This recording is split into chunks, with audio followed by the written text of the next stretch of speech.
Well, thank you so much for tuning in for another edition of our toy review.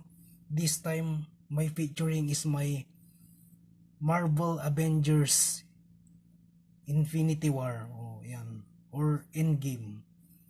So, yun, meron akong female figure na Avengers. Siya si Captain Marvel. Yan, Captain Marvel. Ang color niya ay dark blue and red. So, yan. Maganda rin yung kanyang mga details. Tapos yung points of articulation niya. So, yan. So, yan. Ilapit natin. So, dun sa movie kasi, hindi mahaba yung buhok niya nung kinalaban niya si Thanos. Pero dito sa, siguro ito sa cartoons. So, yun. Dun talaga kinapi yung kanyang boss. So, medyo may kakaiba din. Tapos yun, yung buhok niya, medyo yellow yung kanyang buhok. Tapos yung mga paint detail niya. So, yan. So, nabili ko lang siya talaga sa Robinson Mall. So, kukunti na yung mga nagbibenta ng ganito. So, naabutan ko ba? Tapos yun, binili ko. So, hindi ko na rin alam kung ano yung price niya. So, isa din siyang Hasbro na gawa ng Manufacturing Incorporated. So, yan. Maganda rin yung kanyang mga detail. Tapos yung kanyang paint job. So, yun, red and dark blue. So, yun. Very nice and very detail talaga.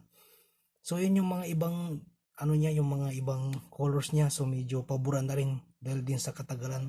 So, yun, dinidisplay ko lang kasi siya. Tapos yun, medyo nabubura din yung mga ibang niya. So, yun, okay rin, para din siyang si Ultraman Woman. Ay, parang si Ultra Woman din yung kanyang suit. So, maganda rin talaga yung kanyang mga costume, yung pagkakagawa niya. So, ito yung kumalaban kay Thanos. Pero hindi ganun kahaba yung buhok niya. Iba naman kasi yun talaga yung sa in-game talaga. So, yun, parang din siya, hindi rin nag-appear dun sa cartoons talaga. So, parang kinapi lang siya. Pero okay lang naman. Just figure, okay lang naman. So ganito lang kalit siya. Hindi naman siya ganun kalaki. Malit lang siya. Ganito lang yung kanyang inch niya. So, yun, maganda rin yung kanyang yung drawing na ginawa. So, yan, sinulat-sulat lang din. Tapos, wala din masyadong detail. Pero maganda yung pagkaka-color blue niya. Tapos, yun, basahin natin. 53501. So, yun, may nakasulat din dito. Tapos, meron din siyang lagayan ng stand. So, meron din siyang star dito sa kanyang details. So, okay din para sa akin yung figure na to. Actually, maganda rin siya. Actually, maganda rin yung kanyang pagkaka-paint job. So, painted talaga. Yung iba nabubura na dahil din sa katagalan. So, ganito lang yung inch niya. Ganyan. Hindi naman ganong kalakihan yung inch niya. Ganito lang talaga. So, ganito lang sa aking kamay. Yan. Tapos yung kanyang hair. Yung meron siyang head sculpt. Ganyan. Tapos yung kanyang face. Maputing yung kanyang face.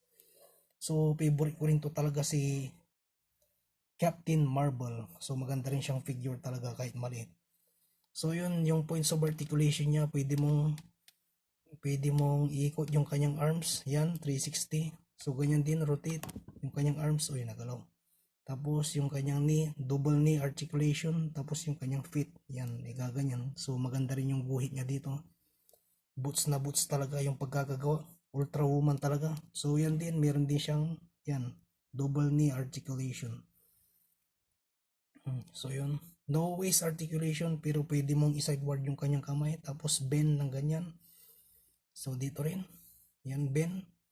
Tapos, yan din. So, yan, nakasuntok yung kanyang kamay. Yan. Tapos, yung kanyang head articulation, hanggang dito lang. Yan. Hanggang ganyan lang yung kanyang head articulation. So, okay din siya. Yan. Maganda rin siyang figure, actually. So, yan lang muna guys ang aking i-review ngayon. Have a nice day and see you on my next video. So, bye-bye.